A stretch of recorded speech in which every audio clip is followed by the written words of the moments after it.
금강경 제3강입니다. 오늘부터는 경전의 본문을 살펴보도록 하겠습니다. 잠깐 설명을 드리기 전에요. 제가 강의 본으로 삼고 있는 교재에 대해서 언급을 좀 하도록 하겠습니다.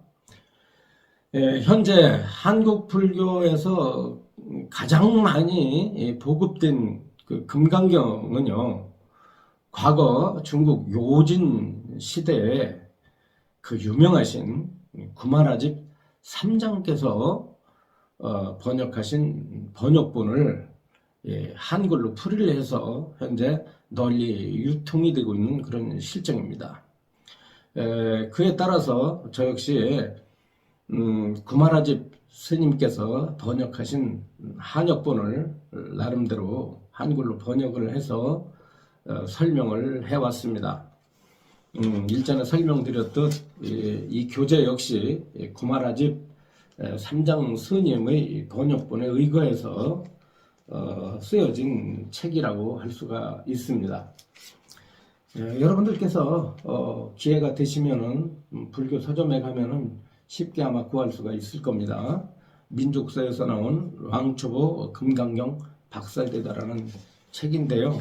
함께 이 책을 보시면서 제 설명을 들으시면 금강경을 이해하는데 큰 도움이 될 거라고 이렇게 생각을 하고 있습니다.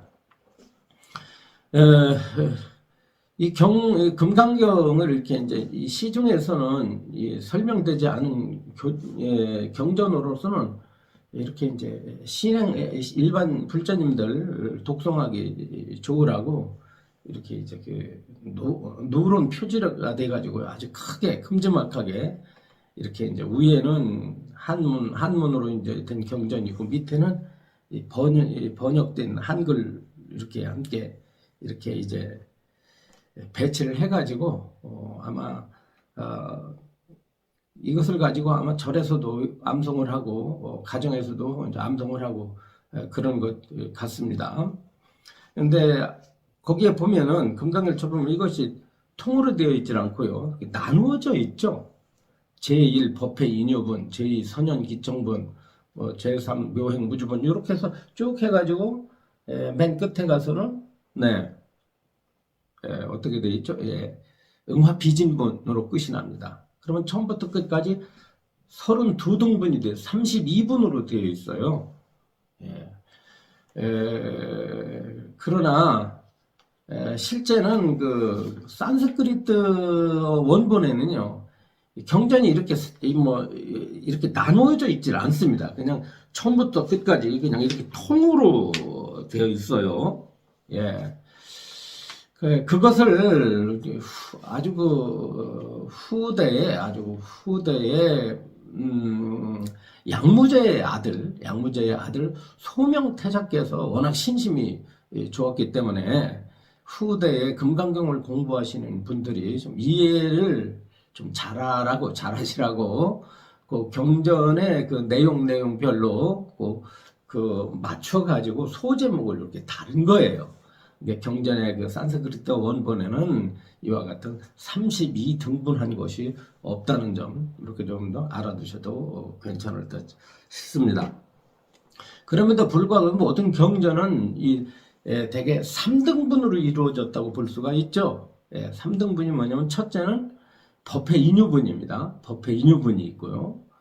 두 번째는 정종분이 있습니다. 정종분.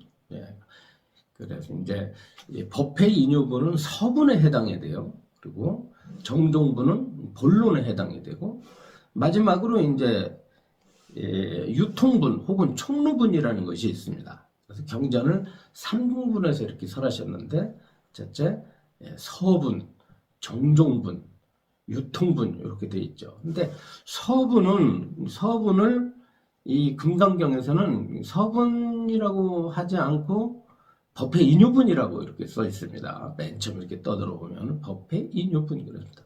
그러면 이 대개가 서분은 법회 인유분이에요, 사실. 법회 인유분이라는 말이나 서분이라는 말이나 표현만 다르지 그 형식은 같다고 볼 수가 있습니다.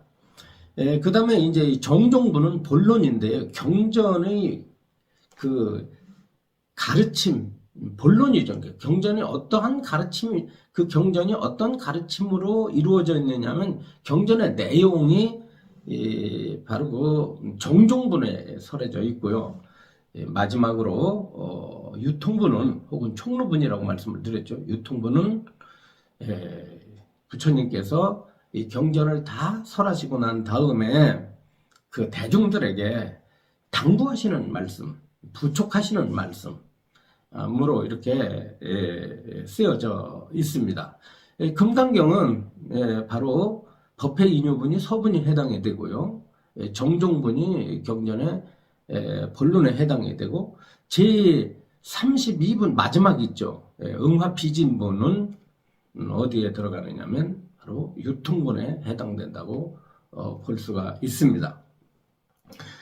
그런데 경전에 맨 처음 이렇게 떠들어 보면은 서분 법회 인유분 해놓고서 시작되는 글귀가 어떤 글귀입니까? 여기다 보시다시피 한문으로는 여시아문 이렇게 시작이 됩니다. 여시아문 일시불 이렇게 시작이 돼요. 거의 모든 경전이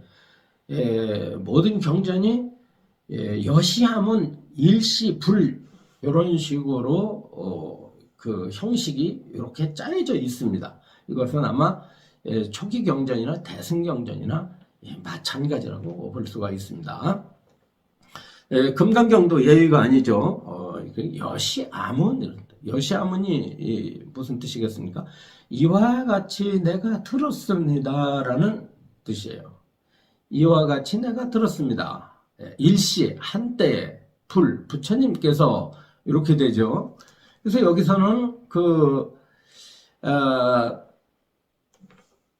법회 인유분에서는 무엇을 말하고자 하느냐면 왜 이 경전이 설해지게 됐느냐라고 하는 그 경전이 설해지게 된 동기, 그 과정이라고 그럴까요? 이것을 설명하고 있습니다.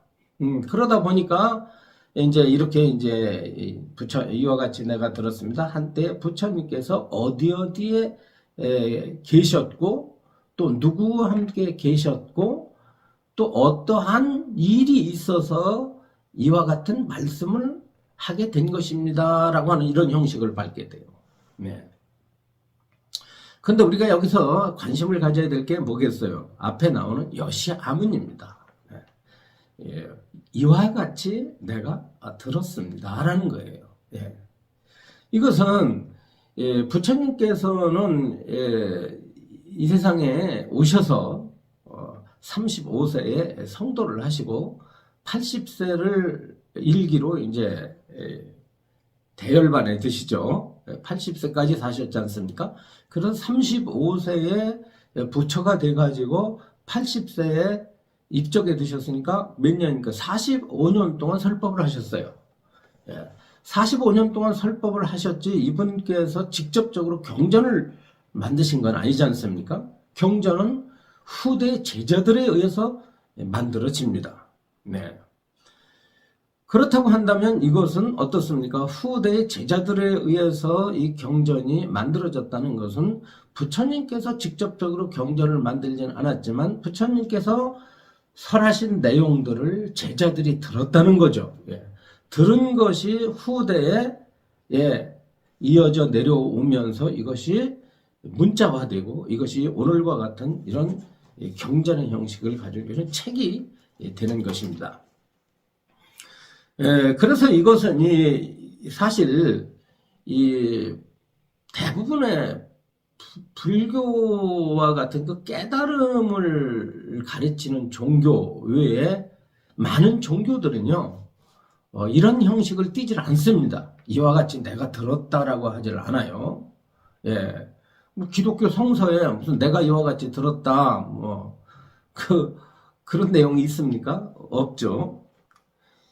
이것은 뭘 말하느냐 하면 다른 종교에서의 그 기록이라는 것은 대개 자기들 주장하는 계시라고 말합니다. 계시. 계시가 뭐죠? 인간의 능력을 초월하는 어떤 절대자가 특정한 어떤 인간을 택해 가지고 자신의 뜻을 알리는 거예요.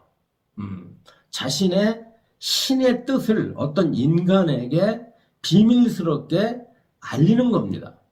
알려서 그 알려진 내용을 다시 이제 그것을 받아 기록된 것이 이제 소위 말하는 이제 종교서들인데, 그게 이제 기독교의 구약도 그렇고 또 뭐 신약도 그렇고 혹은 그 알라신을 그 믿는 그 이슬람교도 그렇고 또 우리나라의 그 이제 천도교 같은 그런 종교도 거의 이게 다 이제 계시서라고 볼 수가 있습니다. 근데 불교에서는요, 이러한 계시를, 그 계시의 현상은 인정을 해요. 인정을 합니다. 예, 인간은 어떤 그 신으로부터 계시를 받을 수 있는 속성을 가지고 있다고 보고 있는데, 과연 그 계시의 현상은 불교에서 그것은 인정을 하지만 계시된 내용은 진리로 보지를 않습니다. 예, 진리로 보죠. 왜냐하면 불교에서 볼 땐 그것이 그 계시를 받은 중생의 망상이라고 보는 거예요. 망상. 예. 망상이라고 본다. 오늘날 그 심리학에서도요, 이런 계시 같은 거, 종교적 계시를 뭐라고 보느냐면 종교망상이라고 그래요. 종교망상. 예. 그게 신기하죠. 예. 전혀 생각하지도 않았는데 갑자기 눈앞에 천사가 나타나서 뭐 하나님 말씀을 대신 전한다고 해가지고 뭐 전한다든가, 혹은 어떤 사람은 뭐 꿈속에서도 뭐 계시를 받는다든가, 어떤 사람은 몸이 아파가지고 누워 있다가 뭐 거의 죽기 직전까지 거의 비몽사몽, 뭐 살아있는 건지 죽어 있는 건지 생인지 사인지 모르도록 그렇게 앓고 있는 상태에서 하늘의 음성을 들어가지고 그 깨나가지고 그 들었던 내용을 사람들에게 전파하는 그러한 일들이 사실은 인간사에 비일비재하죠. 좀 차원이 높은 가르침을 계시받아가지고 사람들에게 전하는 것도 있고, 전혀 좀 우리가 볼 때는 좀 아주 좀 저급한 내용이라고 볼 수가 있는데, 엄밀한 의미로 이건 무속인들이 뭐 산신 기도를 한다든가 용왕 기도를 한다든가 뭐 어디 가가지고 뭐 도량 기도를 한다든가 해가지고 뭐 신으로부터 뭐 이렇게 봉수를 받고 어떤 이런 또 음성을 듣고 뭐 예언 같은 걸 하고 이러는 것도, 이것도 하나의 계시 현상으로 보고 있는데, 불교에서는 이런 현상은 있다고 인정을 하지만 그 내용은 조금도 진리로서 받아들이질 않고 있습니다. 그것은 중생의 망상이 만들어내는 망상의 산물, 번뇌의 산물로 보기 때문에 의지해서는 안 된다고 보는 것이죠.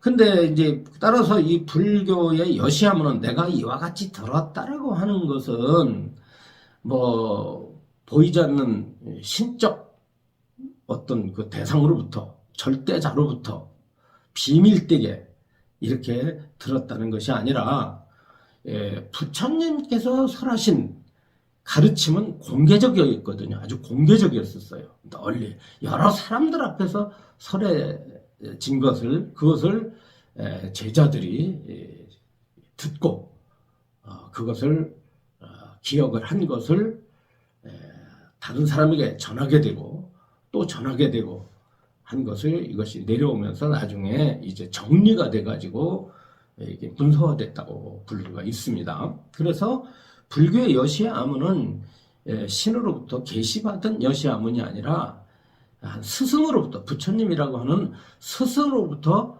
받은 그 가르침을 후대 제자들이 기억을 해서 나오게 된 말씀이 이와 같은 경전이라는 것입니다.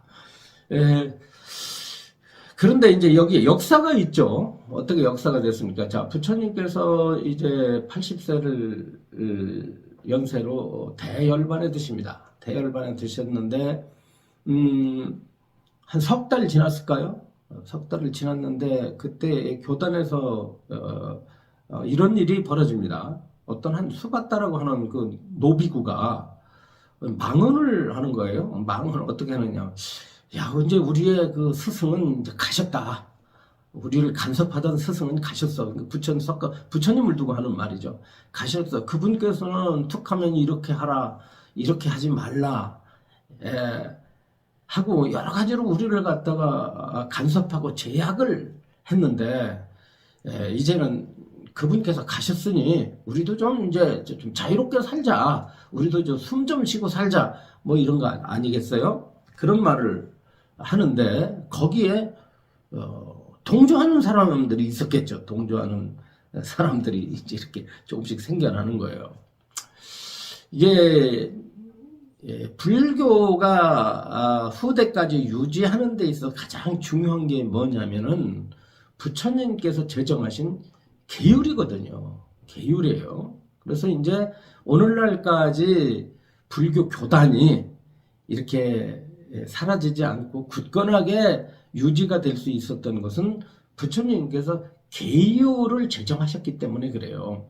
물론 계와 율이 좀 다릅니다만 특히 출가한 스님들은 어떻게 살아야 되는가, 그리고 그 스님들이 혼자 사는 경우도 있지만 부처님 당시에는 어떻게 살았냐, 집단적으로 살았잖아요. 여럿이 함께 살았습니다. 여럿이 함께 지금도 이제 우리나라에는 스님들이 이제 혼자 사시는 스님들이 많잖아요. 저도 혼자 살지만 본래의 그 전통적으로는 스님들은 혼자 수행을 해서 살 수 있도록 부처님께서 허락도 하셨지만 이제 이렇게 공동생활을 하도록 하셨단 말이죠. 그게 승가란 말이에요. 승가. 승가라는 것은 공동체라는 뜻입니다. 예, 수행을 해서 어떤 경지에 오르신 성인들을 중심으로 성자들이죠. 보통은 이제 금강경에도 나와 있지만 수다원, 사다함, 아남, 아라한 같은 그런 대성자들을 모시고 수행하는 수행 집단을, 이것을 승가라고 그랬어요. 이 승가가 집단 생활을 하려면 뭐가 필요하죠? 예, 거기에 따르는 그 룰이 필요합니다. 어떤 그 규범이 필요해요. 규범이 필요한데 그 규범이 뭐냐면 그게 율입니다, 바로. 근데 이 율을 스님들이 계율을 잘 지키느냐 지키지 못하느냐에 따라서 불교는 망할 수도 있고 불교는 흥할 수가 있는데, 부처님께서 제정하신 율에 대해서 반발을 하게 된다는 것은 교단의 엄청난 어떤 교단 유지에 큰 위험성이 될 뿐만 아니라, 또 출가해서 수행을 하시는 개개인 스님들에게도 아주 악영향을 끼치게 되거든요. 그런데도 불구하고 이 수바다라고 하는 늙은 비구는 불평불만을 한 것입니다. 또 거기에 또 이렇게 동요를 하는 자들이 있었고요.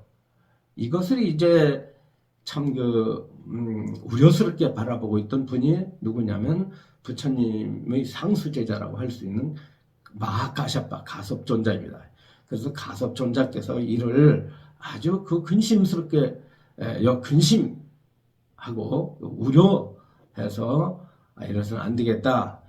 부처님의 그 율과 그 다음에 부처님께서 설하신 교법을 재정립을 해가지고 이것을 여러 비구들에게 인식시키고 또 이 가르침을 후대까지 길이 보존해야 되겠다라고 하는 그런 판단을 내리게 되죠. 그런 판단을 내리고 난 후에 당시에 500명의 그 수행을 완성한 아라한들을, 아주 대성자들이죠. 그 대성자들을 500명을 집합을 시킵니다. 모계에서 그 라즈가라고 하는 그 왕사성이에요. 중인도 왕사성의 그 바이바이라고 하는 그 산에 큰 동굴이 있는데, 엄청나게 큰 동굴인데 그 동굴에 집결을 시킵니다. 집결을 시킬 때 물론 그 신심이 좋았던 빈비사라 왕의 아들인 아자사 왕의 그 비호를 받게 됩니다. 비호를 받고, 그래서 그 굴 주변을 그것이 바로 이제 칠엽굴인데요. 그 칠엽굴에 이제 바이바이산에 그 칠엽굴에 500비구들을 갖다가 그 500의 그 대비구들을 모시게 한 다음은 거기에서 이제 부처님께서 설하신 3장을 경륜론 3장을 거기에서 정립하게 되는데요. 이것을 갖다 이제 뭐라고 그랬냐면 이것을 결집이라고 말합니다. 그래서 이 부처님 당시에 부처님께서 열반에 드시고 나서 3개월 후, 더러는 6개월이라고도 말합니다. 아무튼 그 부처님께서 열반하시는 아주 얼마 되지 않은 시기에 그 나제가야 왕사성의 그 바이바이 산에 그 칠엽굴에서 맨 처음 이 경전을 정립하게 되는 가르침을 편찬하게 되는 거죠. 이로 말하면은. 그리고 요거를 갖다가 근본 결집이라고 말을 하고 혹은 제1결집이라고 말을 합니다.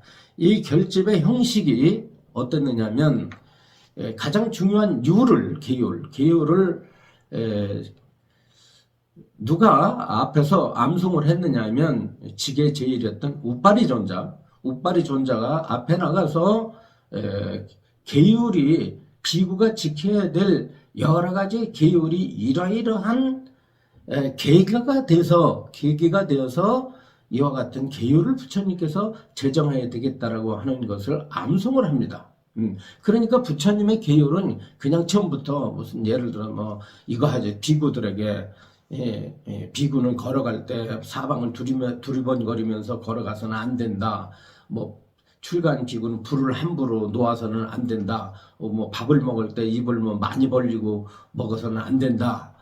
혹은 비가 올 때 비가 올 때 쓸데없이 돌아다녀서는 안 된다. 이런 거를 갖다가 처음부터 끝까지 쭉 250개 혹은 223개 이런 거를 처음부터 끝까지 말씀하시지 않으셨거든요. 그러니까 어떤 계기가 됐을 때 예를 들어서 이제 한 예로 부처님 당시에 육군비구라고 있었습니다. 육군비구는 6명이 친구예요.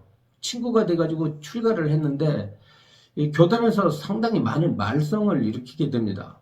가령 비가 많이 오는 때 수행을 하지 않고 뒷동산에 올라가가지고 나무를 꺾어가지고 말이죠. 자기들끼리 나무 꺾어들고 막 이렇게 막 치고받고 장난질을 하는 거예요. 시끄럽게.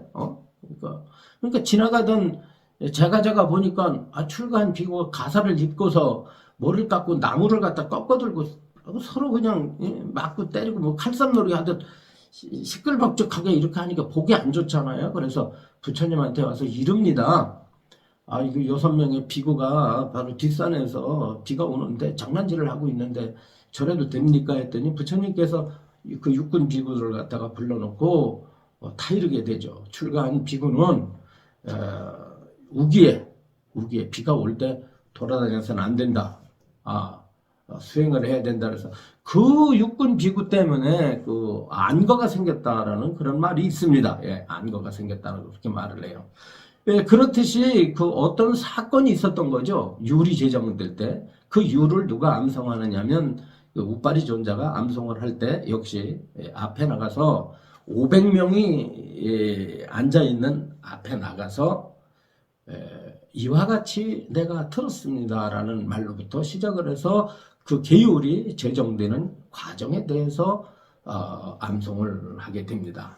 물론 거기에서 그것을 증명하고 그것을 정리를 했던 것은 가섭존자입니다. 다시 말해서 가섭존자의 주제하에 우빠리 존자께서 율을 암송하고 그 다음에 중요한 경전은 부처님의 세속적으로는 사촌 동생이면서 교단에 들어서 부처님을 오래도록 25년 동안 시봉을 들었던 아난존자가 앞에 나가서 부처님께서 설하셨던 교법에 대해서 암송을 하게 됩니다. 그래서 오늘날 이 경전의 많은 내용들은 아난존자의 머리에 의해서 기억에 의해서 나왔다고 하는데요. 아난존자의 머리가 대단히 총명했던 것만은 사실입니다. 지나치게 아난존자를 추앙하는 일화일지는 몰라도 안한존자는 그 부처님께서 어떤 교법을 설하시면은 하나도 빠짐없이 그 전부 다 기억을 하고 그 기억된 내용을 다른 사람에게 전했다 이렇게 기록되어 있습니다. 부처님의 주치의가 한 분 계신데 그분이 바로 그 기박가라고 하는 그 주치의예요. 부처님 주치의고 이제 스님들 주치의겠죠. 주치의인데 어느 날 안한존자가 아무튼 풍토병에 걸렸는지 벌레에 물렸는지 등청이 심하게 나게 됩니다. 그래서 등청이 심하게 나다 보니까 그 골마가지고 등이 그 고름이 생겨서 뼈까지 이렇게 이 침범을 하게 되면 상당히 그 생명이 위험할 정도로 그렇게 큰 그 종기를 앓게 되었다고 그래요. 그때 이제 주치인 기박가가 진단을 해보니까 이건 뭐 이 살을 갖다 째가지고 수술을 하지 않으면 안 되는데 통증이 대단히 심할 거라고 이렇게 말씀을 드립니다. 그래서 부처님한테 가서 기박가 명의가 가서 말씀을 드립니다. 세존이시여, 그 안한존자의 이게 질환이 상당히 심각합니다. 수술을 해야 될 텐데 너무나 통증이 심해서 수술을 하기가 상당히 힘들 것 같습니다. 그랬더니 부처님께서 좋은 수가 있다.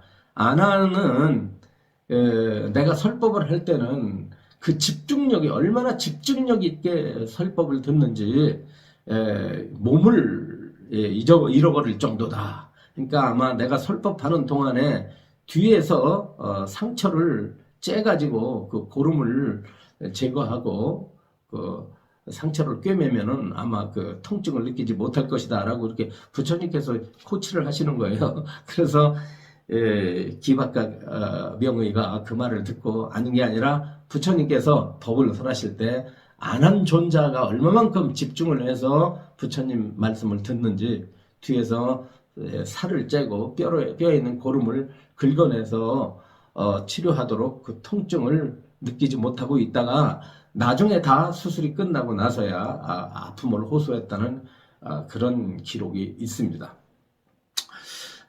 참 여기에서 우리가 참 그런 일화가 사실이냐 아니냐라고 하는 것을 따져서는 안 돼요. 그만큼 안한존자가 얼마만큼 부처님의 가르침을 열심히 들었는지에 대해서 그 설법을 듣는 자세에 대해서 우리도 한번 자신을 점검하는 그런 계기가 될 거라고 생각을 합니다. 아무튼 그때에 우발이 존자나 안한존자가 이와 같이 나가가지고 율이나 경전에 대해서 이제 자신이 들은 바를 500명의 큰 스님들, 500명의 장로비구들이죠. 그 500명은 전부 아라한들입니다. 모든 할 일을 다 마치고 생사의 바다를 건넌 모든 괴로움으로부터 벗어난 아주 대성자들이죠. 그분들 앞에서 이제 자신들이 기억하고 있던 내용들을 뱉어내는 거예요. 이렇게 입으로 뱉어낸다고 해서 죄송합니다. 아무튼 뱉어내면은 그 500명의 비구들이 다 인준을 합니다. 그와 같은 가르침을 우리도 들었고 우리도 그렇게 수행을 해서 우리 그렇게 바로 모든 번뇌를로부터 벗어나고 모든 생사의 괴로움으로부터 이렇게 벗어날 수 있었다라고 하는 것을 추인을 해요. 인정을 합니다. 500명의 비구들이 그것을 인정을 하게 돼, 증명을 하게 됐다는 말입니다. 율은요, 경율론 3장에서 율은 더러는 사리푸타의 제자가 암송했다는 말이 있고요. 또 누가 암송했다는 말이 있습니다. 그런데 분명하지는 않아요. 분명을 하지 않은데 사실은 그 율은 후대에 이 후대에 만들어졌다고 하는 것이 아마 지당할 거라고 저는 생각을 하고 있습니다. 후대에 론은 후대에 경율론 3장 가운데 론장은 후대에 만들어졌다고 생각을 합니다. 여기서 우리는 세 가지의 이 결집의 뭐라 그럴까요? 친밀성을 엿볼 수가 있죠. 첫째는 뭐냐면 안한 존재나 육발의 존재의 기억만으로는 되겠느냐라고 하는 겁니다. 기억만으로는 되지는 않죠. 불교는 기억의 종교가 아니에요. 경전을 아무리 많이 공부해서 머릿속으로 다 외운다 할지라도 그게 다가 아니지 않습니까? 그 부처님의 가르침을 어떻게 돼요? 증명해야 돼요. 증명. 스스로가 깨달아야 된다는 겁니다. 불교는 깨달음의 종교 아닙니까? 깨달음이라는 건 뭐예요? 자기 스스로가 직접적으로 지혜의 눈으로 직접 확인하는 거란 말이죠. 확인이란 말이에요. 그래서 그러나 안한 존자는 여시함을 하기 전에 사실은 아라한이 되질 못했습니다. 예. 완전한 진리에 대한 완전한 확고한 이치를 100% 깨닫지를 못한 거예요. 예. 또 모든 번뇌로부터 완전히 벗어나지를 못했습니다. 엄밀한 말로 안한 존자는 칠엽굴에 들어올 수 있는 자격이 사실 없었어요. 다만 부처님의 가르침을 아주 빠짐없이 기억하고 있다는 점에서 가섭존자에 의해서 제1결집의 어떤 주인공으로서 발탁은 될 수 있었지만은 수행의 경지로서는 모자랐기 때문에 실제로는 칠엽굴에 들어올 수 있는 자격을 가섭존자가 부여하지 않았습니다. 그래서 가섭존자는 안한존자에게 수행을 마치고 들어오라고 하죠. 그래서 일주일 동안의 말미를 주게 됩니다. 일주일 동안 기회를 줄 테니 수행을 해서 이 칠엽굴 앞에서 수행을 해서 번뇌가 다한 아라한이 된 후에 칠엽굴에 들어와서 결집에 참여할 것을 요구를 하게 되고요. 다행히도 안한존자는 칠엽굴 밖에서 수행을 하다가 마지막 때는 일주일 되는 새벽에 잠시 쉬기 위해서 등을 땅에다 대고 머리가 벽에 닿기 직전에 완전한 깨달음을 얻게 되었다고 말합니다. 아라한이 되었다고 말합니다. 그래서 아라한이 됐기 때문에 그 이튿날 곧바로 결집에 참여해서 이와 같이 내가 들었습니다. 한때 부처님께서 어디에서 누구와 계실 때 이러한 일이 있어서 이와 같은 가르침을 설하게 된 것입니다라는 그런 말을 할 수가 있었던 것입니다. 그러면 첫째는 뭡니까? 첫째는 안한존자의 들음의 완성이 있죠. 두 번째는 뭡니까? 안한존자는 들은 걸로 끝나지 않고 들은 것이 부처님으로부터 들은 것이 아라한이 됨으로 말미암아 증명이 된 것입니다. 확인이 된 것입니다. 그래서 들음의 완성, 확인의 완성. 세 번째는 뭡니까? 그것이 혼자 듣고 혼자 완성되면 무슨 그것이 객관적 증명이 되겠어요? 바로 500명의 아라한들에 의해서 추인이 됩니다. 왜? 그 아라한들은 안한 존자가 아라한과를 얻었다는 것을 알고 있어요. 아라한은 아라한이 알거든요. 네. 그러니까 500명의 성자들에 의해서 아라한과를 얻으신 성자들에 의해서 안한 존자의 입으로 뱉어놓은 경전의 말씀과 안한 존재의 경지를 인정을 하니까 3단계의 세 가지가 완전히 완전히 흠결이 없는 상태에서 나온 것이 뭐냐면 이 경전이라고 하는 것이죠. 예. 첫째, 안한 존재의 들음의 완성. 두 번째는 안한 존재의 깨달음의 완성. 세 번째는 안한 존재의 들음의 완성과 깨달음의 완성이 한두 명도 아니고 500명의 아라한들에 의해서 함께 했다는 어떤 공유되는, 증명되는, 일치되는 과정을 통해서 나타난 것이 바로 경전이라고 하는 점, 이것이 불교 경전의 특징이라고 볼 수가 있다는 점입니다. 요 여시의 아문에 관해서는요, 그렇다고 한다면은 그렇게 수많은 경전들, 대승 경전이건 초기 경전이건 이것을 모조리 그럼 전부 안한존자의 머리에 의해서 나왔단 말이냐? 반문을 한다고 한다면 사실은 안한존자의 모든 머리에서 안한존자의 모든 가르침이 나왔다고 볼 수는 없다는 것을 제가 여러분들에게 말씀드릴 수 있습니다. 그러면 안한존재에 의지하지 않는 여시아문이 또 있다는 말인가? 그럼 대승경전은 엄밀한 의미로요, 초기 경전까지는 안한존자의 이 칠업구를 근거로 한 안한존자의 입에서 뱉어놓은 말씀이 경전이 됐다고 볼 수가 있지만, 그것이 뭐냐? 초기 경전은 안한존자의 기억에 의존해서 나온 교설이라고 할 수가 있으나, 대승경전은 안한존자의 기억과는 관계없는 여시아문이라고 할 수가 있다는 거죠. 대승경전도 이와 같이 내가 들었다는 말로 시작을 하고 있는데, 대승에서의 여시아문은 우리가 어떻게 생각해야 되느냐라고 한다는 점, 한번 여러분들 궁금하지 않으세요? 이 부분은 다음 시간에 다시 이어서 설명을 해드릴까 합니다. 오늘 여기까지 하겠습니다.